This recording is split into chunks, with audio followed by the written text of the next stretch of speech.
Hello and welcome, I'm Misstical, this is Misstical Gaming. We're jumping into Watch Your Realms. We're going to have a look through Kane and have a look at his abilities. We're just going to test out his skills, make sure they all function as advertised and see if there's anything going awry there. So Kane, Northerner, Supreme Arbiter, Fighter, cost of 12, does AoE physical attack and is a cost generator, which is good news.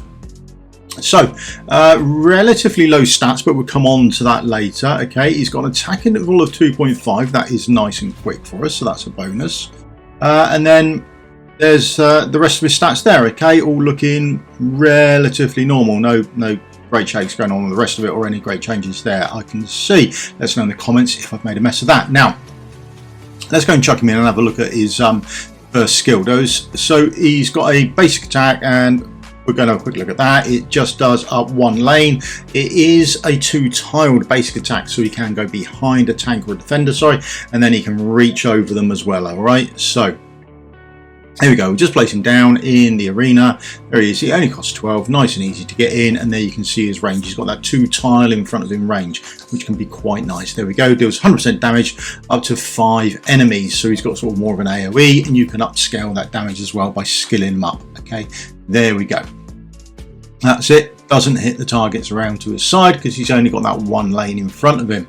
We'll sort of cover that in a minute. Now, the next thing we want to have a look at is his talent. When deployed, it gains 4 stacks of Shard of Deception. We'll cover that in a minute. Now it gets a bit weird.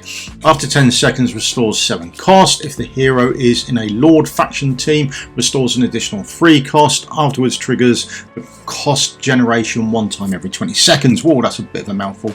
Now, I just wanted to test out something. So, are they saying he needs to have a Lord in his team, or are they saying the Lord needs to be a Northerner or a Supreme Arbiter? So I thought we'd check and just make sure, because we've all seen this before. So if we have a look, we're out at 4 cost now, then we're at 5, and then we take the jump now to 12. So we've increased by 7, even though we've got a Lord there. Then we get the animation. The animation doesn't really fit. So this time around, we've got Supreme Arbiter. We've got Pope in as the Lord for us. Okay, so we'll be able to have a quick look at that. Now, if we slow this, or we'll run this one through, we'll be able to put him down. We'll be able to see where the coin cost kicks in. Again, last time it kicked in at about the 4/5 mark. I think it was 5, wasn't it? We jumped from 5 to 12, so we've got that 7 cost back. Hopefully this time it'll go from 5 and it will jump up to 15 for us. Okay, so there we are. We're on 4 at the moment. Okay, just press pause. There we go. Coming around now, we're at 5. Any moment now, we should see the jump, and there it is. There, jump goes up to 15. Boom, sorted. Okay, it does need to be part of that action, okay, which is what you expect. Okay, now we're in Gear Dungeon 2. We're going to have a quick look at this. This is the Insidious Strike. Deals 220% damage to up to 5 enemies. Brilliant. Okay, the bit we're afterwards, ahead and knocks them back. Now, normally it says knock back at times and then puts a strength down on there. Okay, now we haven't got any skills put into ours. Okay, so we're at the 15-second mark. You can get that dropped down to the 12-second mark. I think if you've got him, you do want that done. Okay, so we're going to have a quick look at him. We'll put him in there. There he goes, and we're putting someone else after him. We're putting some healers. That's all nice. And then as we've got Pope, we'll chuck Pope in to do some single target damage. It won't take long before we put Pope in. Remember, we've got this coin cost generation going on with us. Okay, so there we go. We can put Pope down as well. We can put him down in the right place so he can hit people. That will help us out no end. And now here we go. There we go. There was a knockback straight away. So that knockback starts counting from when you put him in. So when the mob arrives, one of the first things he does is do a knockback. You then got another 15 seconds sort of to kill the mob before we do the knockback. So there we go. There's the mob dead. There's that area of effect going round. Okay. Now we're looking for Kane for that animation where he pulls the sword back and then he thrusts it all the way forward for us again. There's that thrust forward. There is the knockback. Nice and clear. We're all the way clear out of that. Okay. There we go. So when the explosion happens, we are in the clear. So that's all good. Now the next, that's the Insidious Strike, so it's got a knockback. I would take that cooldown and do the additional cooldown. I think that will help you out. Now the next thing he's got is he's got an AoE for his ultimate. Now The next thing we're going to want is we're probably going to need some AoE because we've got a lot of mobs coming down. So is he going to be useful for this? Is if we bring them down, we can see, we know they're coming in. This is Ultimate Reptilian Revenge, okay? Now we see we've got this bigger area of effect. He has got the one lane, he's now got the two lanes either side of him, deals 700% damage, up to 10 enemies ahead of him. You can get that up to 1,000 times, so you can get the skill cost down. That's all fantastic. There is a downside to this though, okay? So the downside is, said we'd come back to this later. Now remember, his talent gave a Shard of Deception. Each stack increases attributes by 10%. Each ultimate cast reduces Shard of Deception by 1 stack.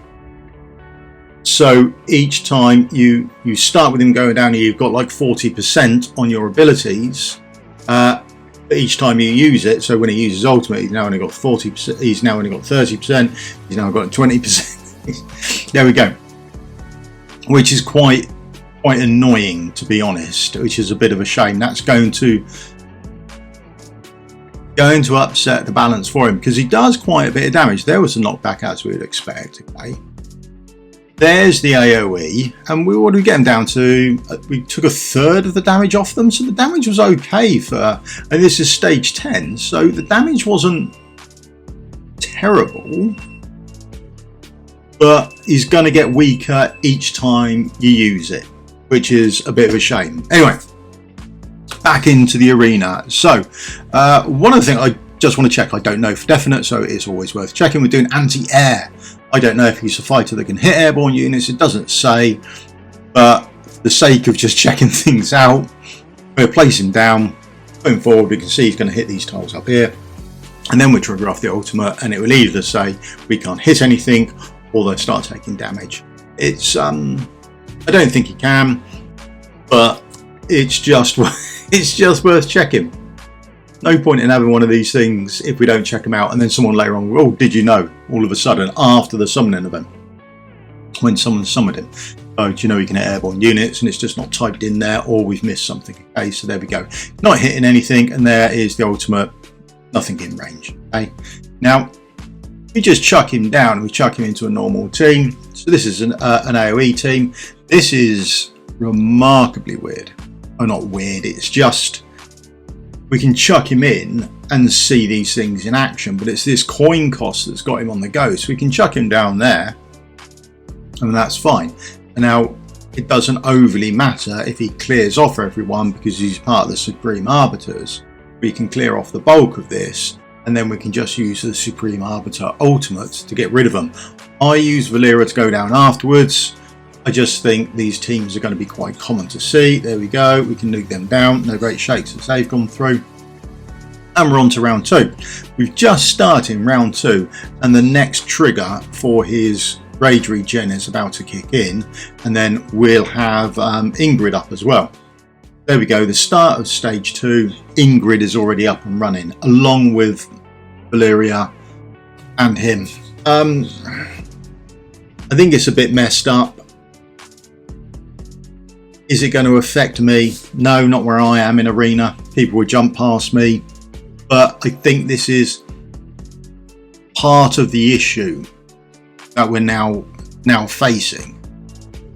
That previous heroes that we've had recently have all been hidden behind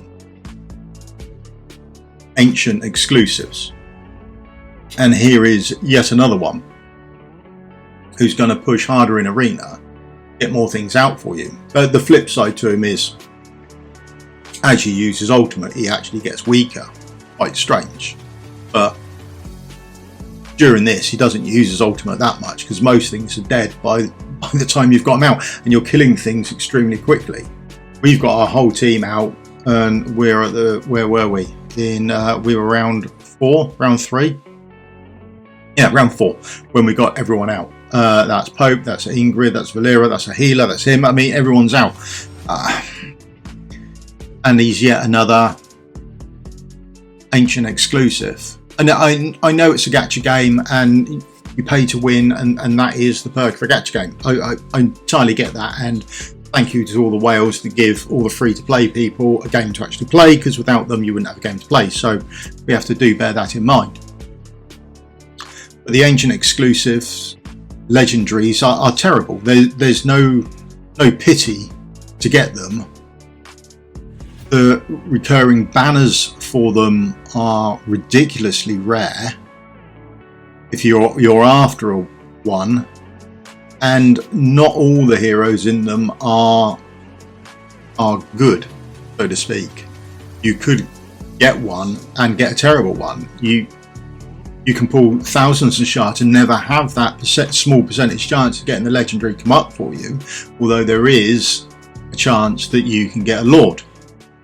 However, the lord you may get is Ajax as well, which they keep saying they're going to address, but we haven't seen any action on the addressing of the lords you get through ancient exclusives, or how we get legendaries from that are hidden behind ancient exclusives as well.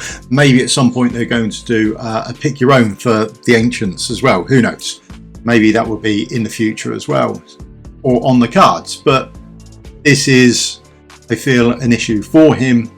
But at least he's with a decent legendary. If you don't have Pope, I think probably people are going to pull. If you don't have him A3, maybe you'd pull. But it's just another hero that's tied behind another ancient exclusive. It seems a bit of a shame.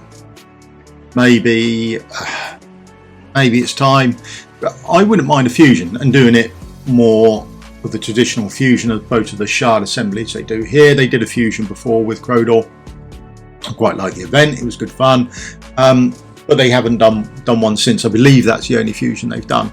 But the team easily clears out 9-9 without any worries whatsoever. The only issue you've got is if you put it on auto, then he successfully makes himself weaker and weaker as the fight goes along. But he's not a requirement there to do damage. The damage is coming from Ingrid, the damage is coming from Valyria, and that sort of thing, and the distance is coming from the Arbiter's Lord skills, so he's not really required there for that.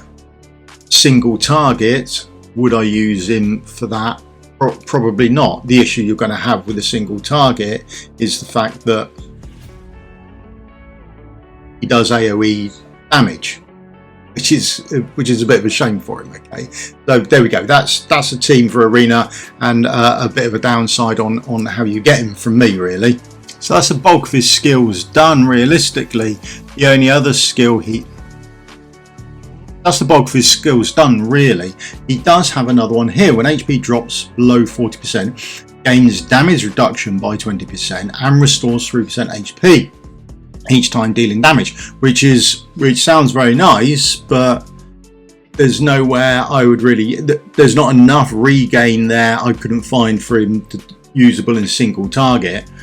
And if you're using him in single target Arena, remember he's doing AoE damage, so you're not getting the best out of him that way. All you're using him for is a cost generator, so didn't really work that well. I think you'd have to build him massively tanky to get the best out of that, and maybe maybe put on some healing effect in him to get more out of that as well. That's the only real way that's going to pan out for you.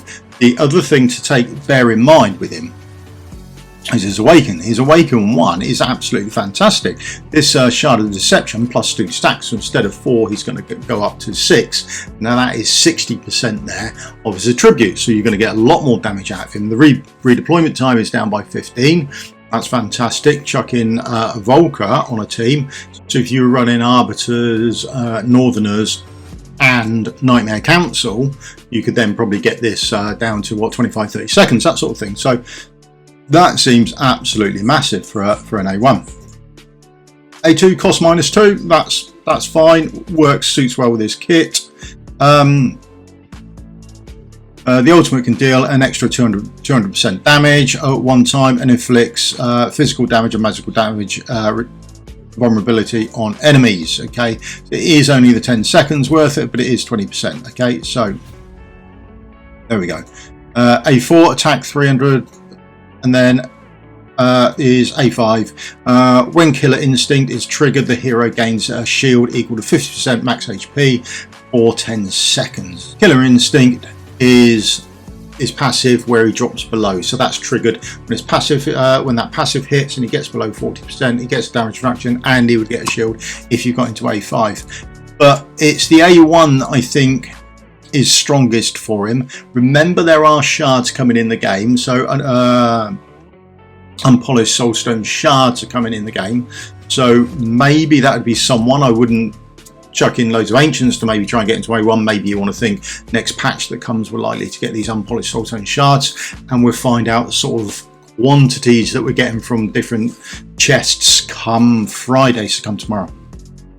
So that is something. Now, the other thing I want to go over quickly, there is a bit of an anomaly. There's got a bit of a quirk. There we go. Let's go for that. Let's go for a quirk. So here he is here. We're just putting him straight in by himself, quick defense team. And now it's just to do with his basic attack and the knockback. They sort of do different things. Like, I'll just show you so you're aware. I think it's a great deal of difference, but when the mobs come down, this is his basic attack. He attacks on that lane. Boom, there we can see.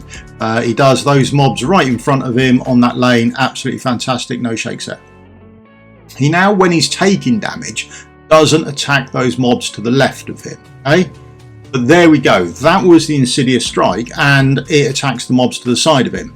But it's theoretically straight down that lane as well. So every 12 to 15 seconds, depending on when you've got it done, he will then attack the mobs to the side. Now, whether that's the basic attack not attacking things that are hitting him, and therefore they're on the same square as him, there's the Insidious strike there. It's done some damage to the units directly in front of him, not to the ones to the left that we can also see, which is, again, slightly weird. And now we've got the others coming around the side, so we now have to wait another couple of seconds. There we go. We've dragged one in for some strange reason, or two in, and now we have to wait again. So when we do that Insidious strike, we'll hit the ones at the side, which is fine. There we go. We now hit the ones at the side. I don't really know what it's about or how that works or why it works like that, but just something that I noticed that isn't completely normal, I suppose. There we go. That's a quick look through on how his skills break down and how they work. Am I pull-in? I don't know. Maybe I am. Maybe I'll have a look at pull-in closer to the time.